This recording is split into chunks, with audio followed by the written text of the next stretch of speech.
Hello everyone. I know it's been a long time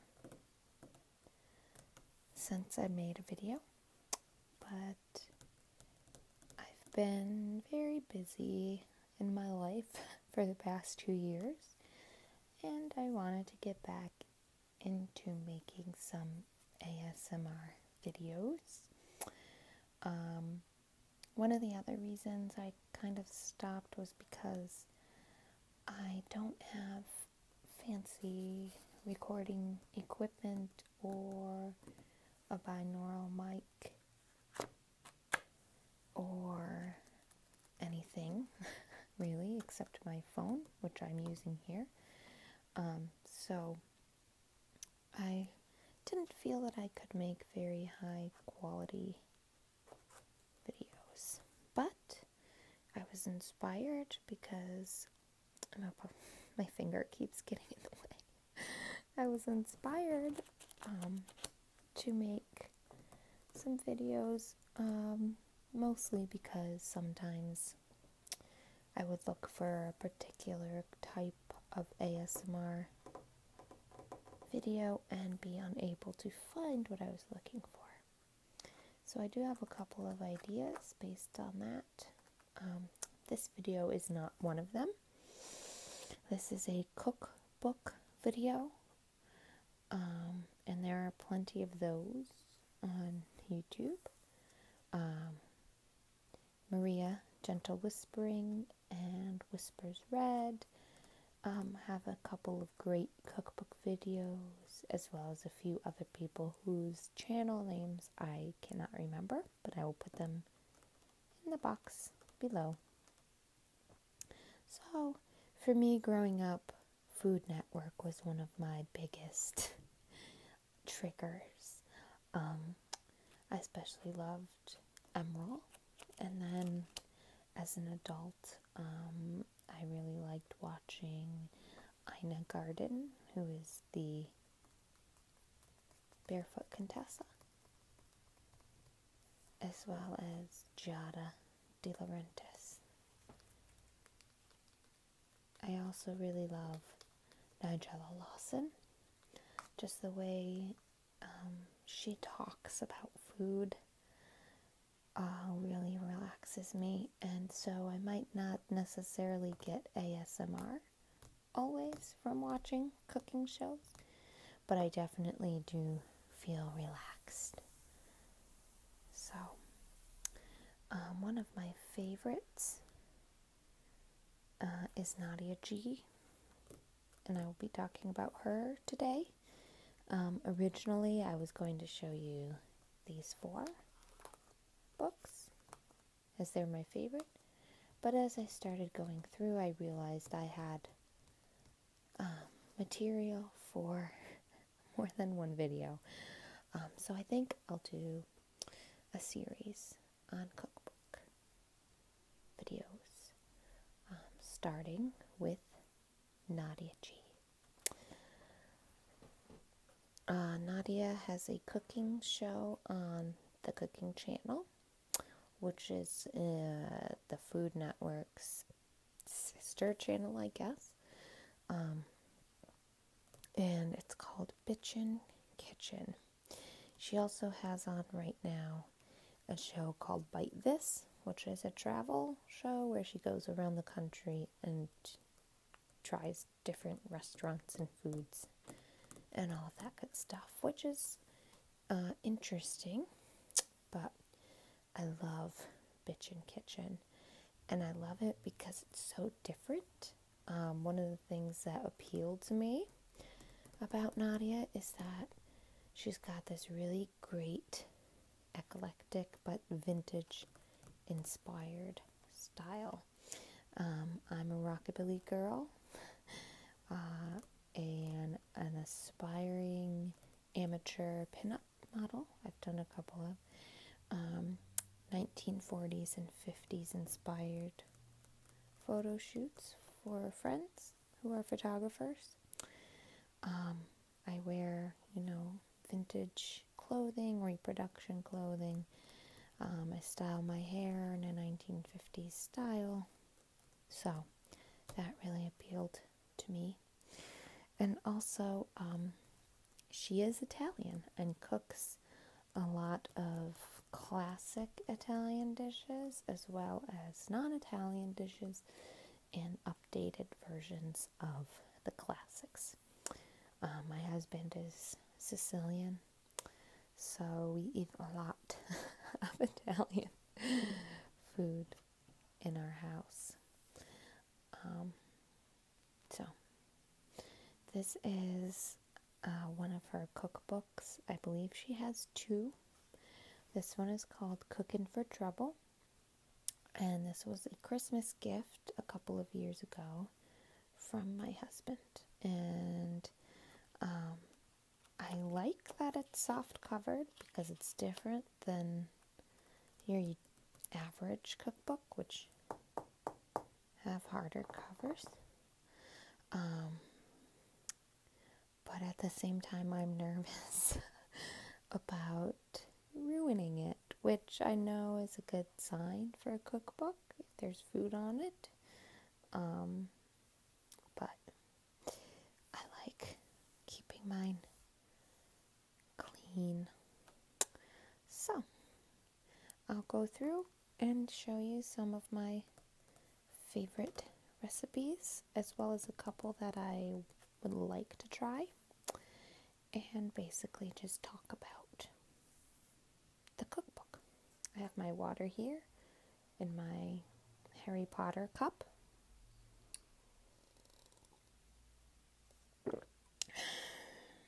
So I'll be drinking from that for those of you who like drinking sounds. Okay, and like I said, I don't have a tripod. For those of you who film using an iPhone or any cell phone, I would appreciate any suggestions you have about keeping the phone in place. Okay, so I apologize for any wobbling. So, Cooking for Trouble. The G in Nadia G stands for Giosa, by the way. She is a Italian Canadian, which adds an interesting spin on things because she is from Montreal, I think Quebec, actually. So she has this really interesting accent. We couldn't figure out if she was Russian or Italian or what when we first started watching, but she really infuses that Italian Canadian culture into the show, which is really interesting to learn about and see the difference between Italian American and Italian Canadian, particularly with the French Quebecois influence. So this book is dedicated to the Bitchin Familia. And I apologize, I do have two cats, so if you hear some ruckus, it's them. So this is sort of her logo, which I love. I love skulls, anything skulls. And I love the brass knuckles. She has a really cool, I'm sorry, that's a ring. She has a really cool merch store on her website, and she has this meat pounder that I want to get that looks like brass knuckles. So she's divided things up into chapters here. Usually in cookbooks you have things like appetizers, main dishes, desserts, breads. She's divided up into themes. So for example, dysfunctional family pizza night obviously is all pizza. Happiness equals bacon, are all bacon recipes. Bitchin' party guide are recipes for a party. And she actually did episodes based on some of these various chapters. So Oh, and she's also got the Italian slang dictionary, Nadia-isms, which I'll show you at the end so you can see what I'm talking about with the Italian Canadian versus Italian American. So, the foreword is by Guy Fieri, who I actually don't like very much. I do like the show Diners, Drive-Ins, and Dives, just because I like seeing the different food from around the country. My husband and I are some of those people that when we plan a trip, we like to plan some of our activities around food and places we would like to eat. So, for example, we went to New Orleans for our honeymoon, and we did a cooking demonstration at the New Orleans School of Cooking. So we learned about history and cuisine in New Orleans and also got to eat gumbo and jambalaya, pralines, which are literally sugar and pecans. So, yes. So you can see she's pretty different and funky, and I love that about her. And here's the introduction to her book. I think she was an internet chef before she got her own TV show, but I'll read you the first two paragraphs so you can kind of see where she's coming from. Some of the best meals I've ever eaten weren't concocted in 5-star restaurants. In fact, they were created by people who've never even heard of a Michelin star. These cooks didn't graduate from the Cordon Bleu, the Culinary Institute of America, or the Academy of Stewcatsy. The best meals I've ever eaten were made by humble folks who'd probably clothesline whoever invented the decorative rosemary sprig.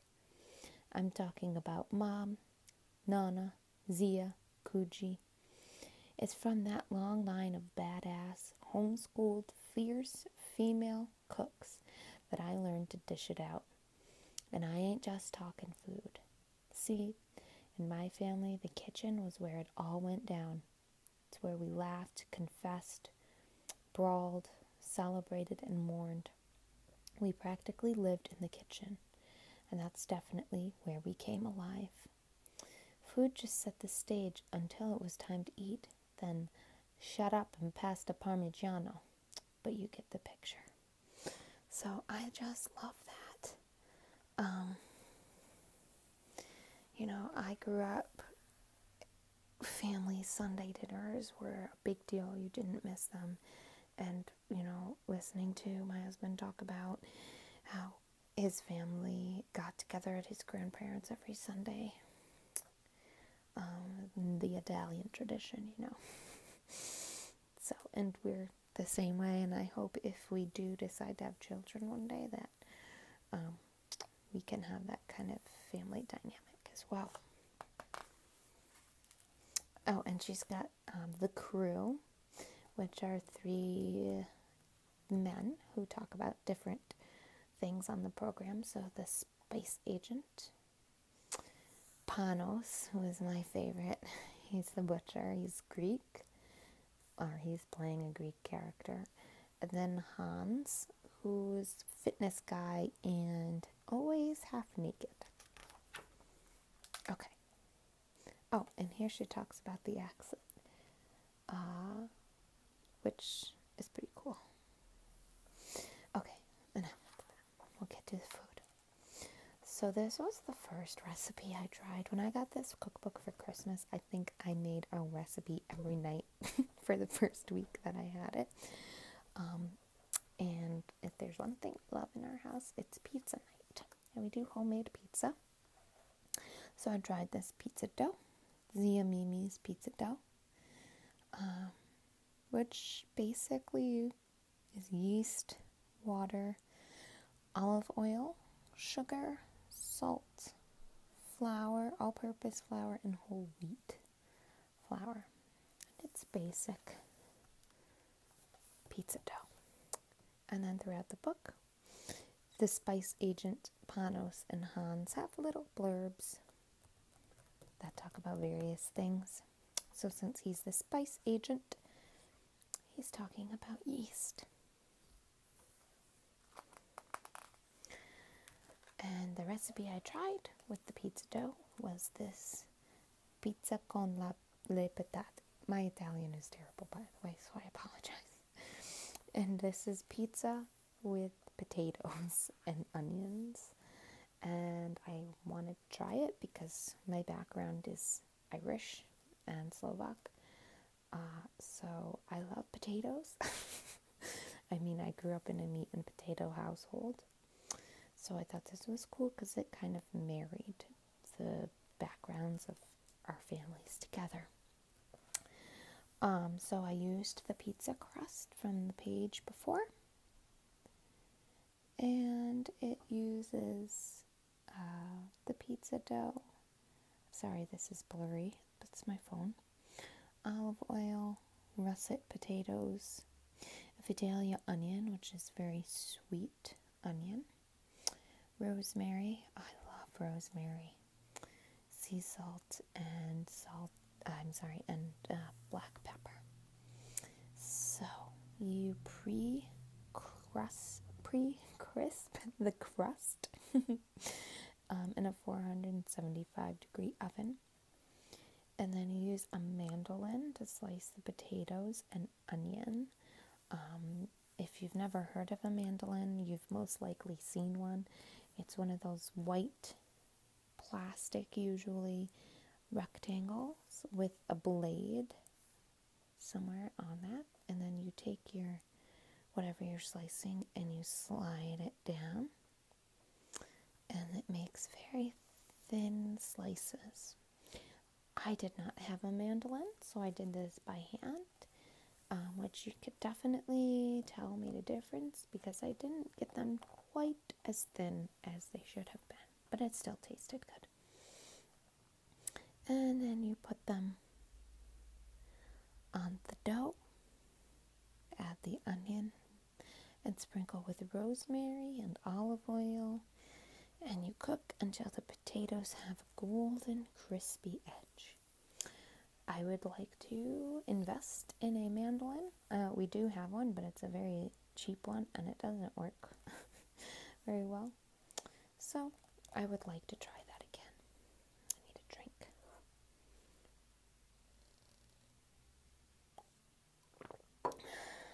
Okay.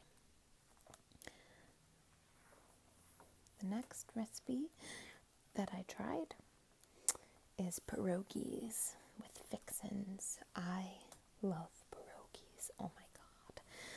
You really cannot go wrong with potatoes and cheese inside a delicious crust. I mean, what is not to love? An onion, oh my god, so freaking good.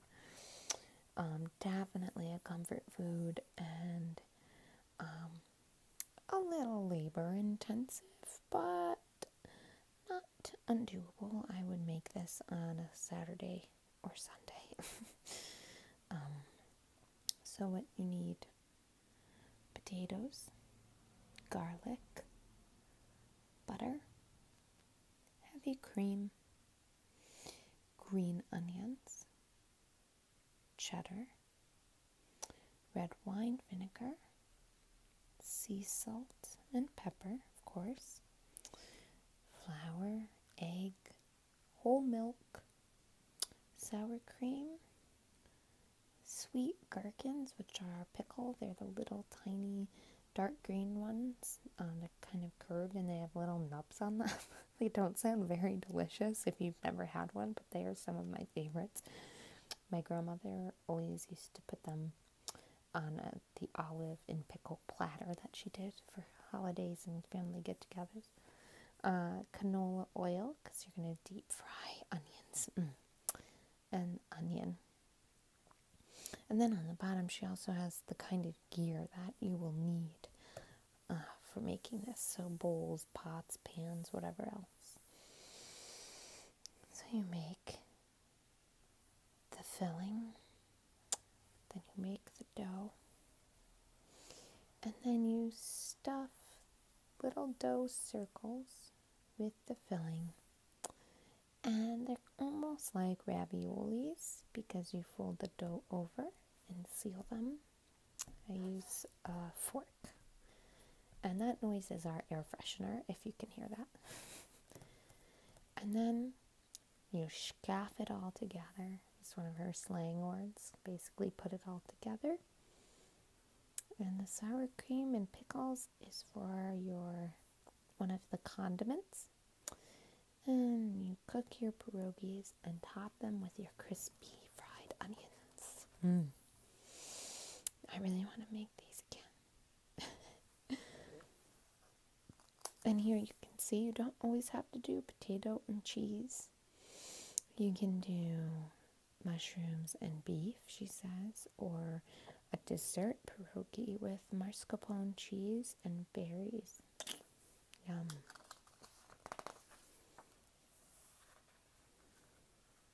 That looks good. That's a no big cream cheese peanut butter pie. I haven't tried that one yet. Okay. I think this is in the boot camp chapter, so these are all supposed to be low fat and healthier options. So this is a turkey cassoulet, and she tells you here that cassoulet usually has some pancetta or sausage. Pancetta is basically Italian bacon, which is really yummy. It also usually has goose, duck, and totally different beans. So it's not, I mean, it is a cassoulet, but it's definitely a variation on the traditional. And penne says down here, talking about turkeys. So this uses actually turkey legs, which are dark meat. I don't really like dark meat turkey, but I did use it for this dish. And it was really, really yummy. So what you need is canola oil, turkey drumsticks, paprika, black pepper and salt, low sodium chicken stock, San Marzano plum tomatoes, hand crushed. I always buy these when they're on sale. Sometimes you can get them for pretty, they're usually pretty inexpensive, but when they go on sale, I stock up in my pantry because I also use these for a homemade marinara sauce, and that needs 4 cans of tomatoes, so I try to stock up.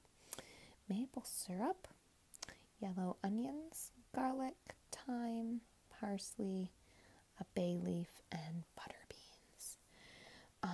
I'm not a big bean fan either for not liking much of these ingredients. I'm surprised I decided to make this, but I actually really loved this dish. The beans get a matte, almost potato-like texture to them. Very hearty and delicious. So you pretty much pan-sear the turkey and then shove everything into a roasting pan and cook it in the oven for 2 hours. So it's pretty easy, and again, a good weekend meal. Make your whole house get warm and smell so good. We live in an apartment that is a good size, but small enough that when we use the oven, it heats up the house pretty well, which is nice in the winter because it helps save a little bit of money on heat. And there's panos, my favorite. Okay, this is still the boot camp chapter, and these are creamy, creamless soups. So these are supposed to replicate the hearty texture of cream soups, but without the heavy cream in them. And there's Hans talking about veggies and how to be healthy. You can see he's half naked. So it gives you the base for the soup, and then it gives you variations to try. 1, 2, 3 variations. I've tried the carrot ginger and also the tomato pepper. I'm not a big spinach fan, so I have not tried that one yet, but I love the carrot ginger. It is so good. And I actually would even try it without pureeing, because you're supposed to puree all the veggies and such. I would try it with pureeing only some of it and then leaving the chunks. Okay. So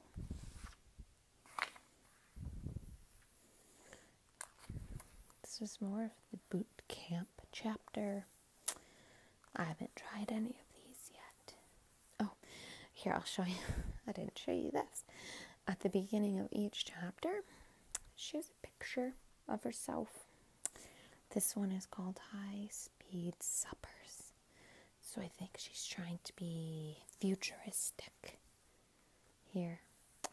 And this little introductory thing, it's kind of funny, but talks about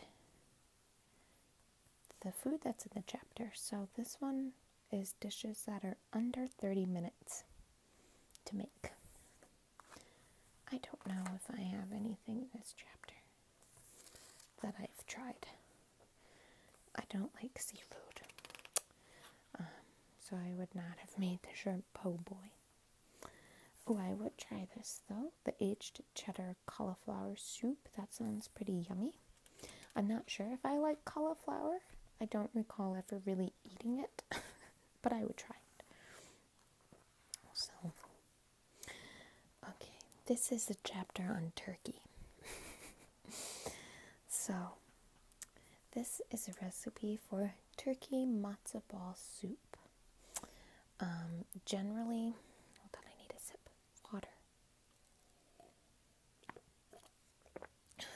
Generally, when we make turkey, which is usually only on Thanksgiving, or when we make roast chicken, I'll make homemade stock or broth from the bones and use it for soup or whatever I feel like making with stock. You can freeze it and it lasts a pretty long time. So I made turkey matzo ball soup. And it shows you how to make the broth, what you need, lots of veggies for the broth. Even if you don't like matzo balls, you can use this recipe just for the broth. I had never had matzo ball soup before making this dish, and they're basically dumplings. It's Jewish food. So I thought, I like dumplings, I'll give it a shot. I did not like the matzo balls. I think it was a texture thing for me. I feel like I was just a little too mushad, as Joe would say, which means mushy. But I did like the broth, so I would make that again without the matzo balls. Joe liked it. My husband loved it. This is a favorite. I've made this more than once. This is Nonna's penne al forno, which al forno means baked, basically. And Nonna is a grandmother.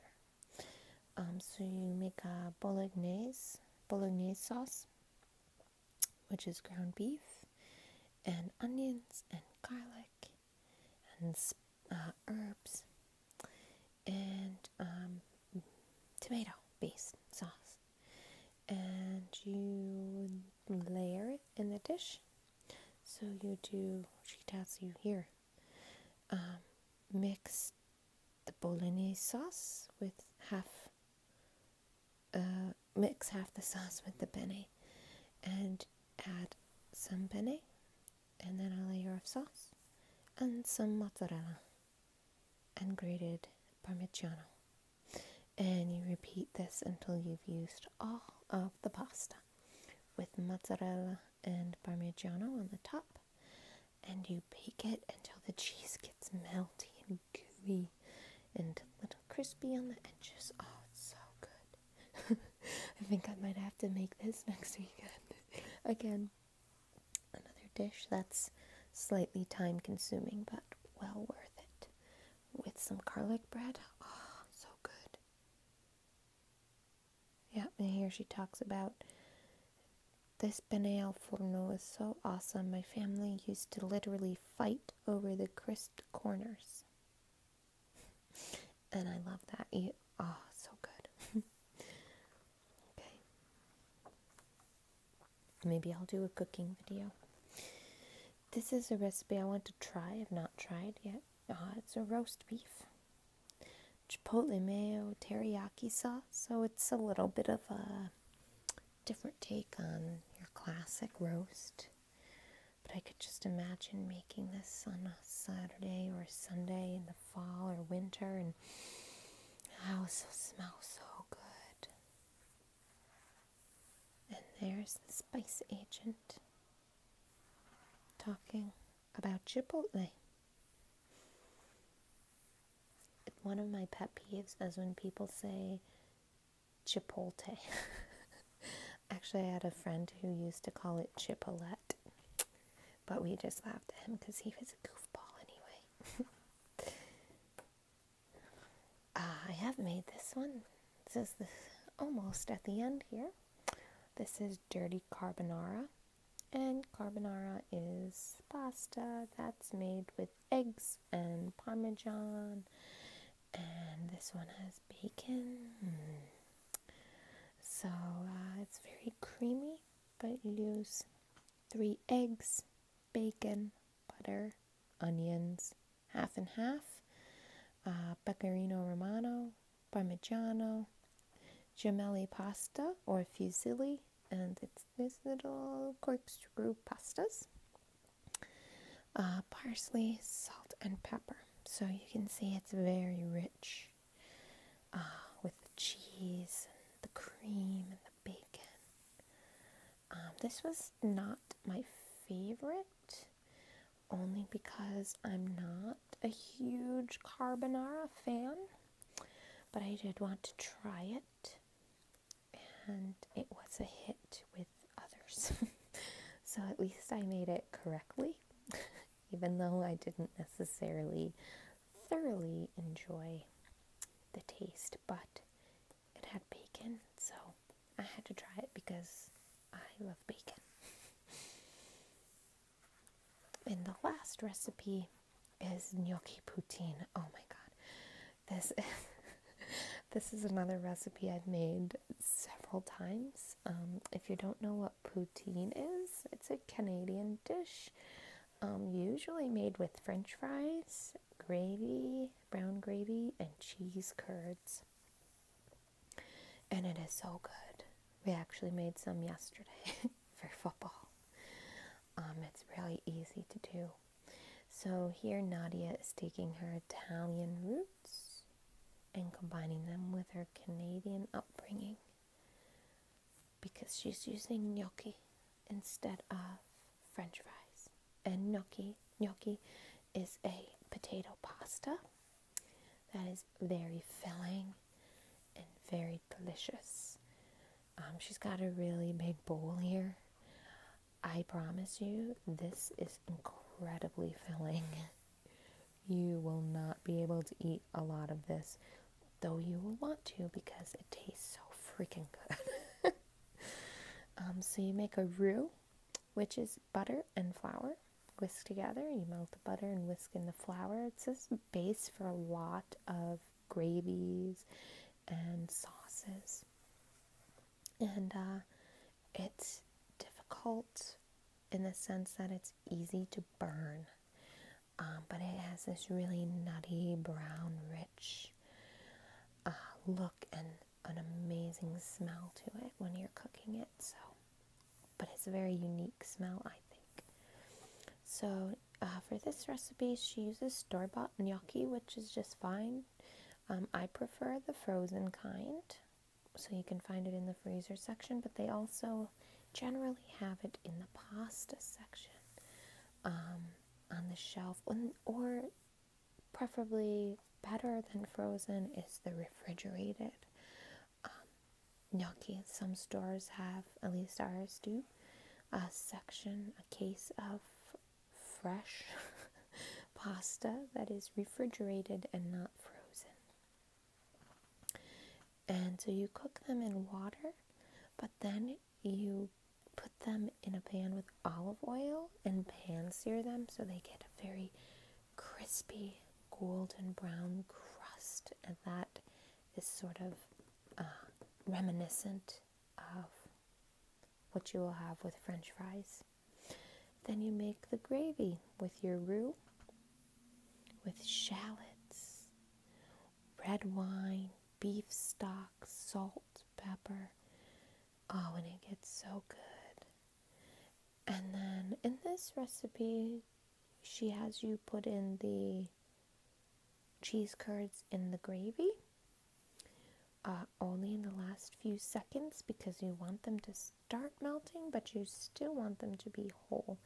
And you can find cheese curds in a grocery store, usually if you have a cheese counter, or a specialty shop. We actually bought the cheese curds we used yesterday from a local cheese maker. And then you put the gnocchi in a bowl and put your gravy and cheese curds on top. And it is so good. Oh, I love poutine and I love gnocchi. So this was really sort of exciting addition to this cookbook for me. So that's my last recipe that I wanted to show you, but I will show you her little glossary before my phone dies. Oh, and I thought this was cute. She's got a section for notes. That's a naked Barbie doll. She's got a section for notes, so you could write yourself notes about the recipes that you like, or ingredient substitutions. So here's her Italian slang dictionary, and throughout the book there were asterisks next to certain words, and that indicated that you could find the definition in the back.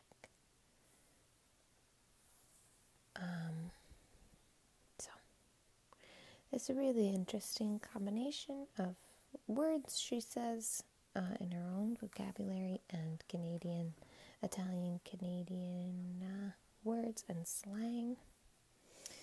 I'll show you disgrazie. That's a common one.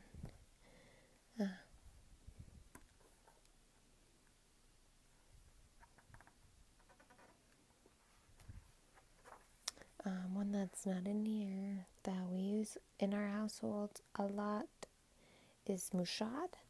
She uses mouchelit, which is the same slang for mushy. So when we're cooking, let's say, oh, don't cook the pasta too long, it's mouchade, etc., etc., etc. We also use gavon, which means pig, especially in, like, for an example, I guess, when my brother was eating with us once, he was choking on his food and said, "Chew your food, you gavon." So, trying to think if there's any other words that we use. I can't think of them right now. So that is it for Nadia G, Cooking for Trouble. I hope you enjoyed this video, and if you did, subscribe for more, and I'll be doing more cookbook videos as well. Bye.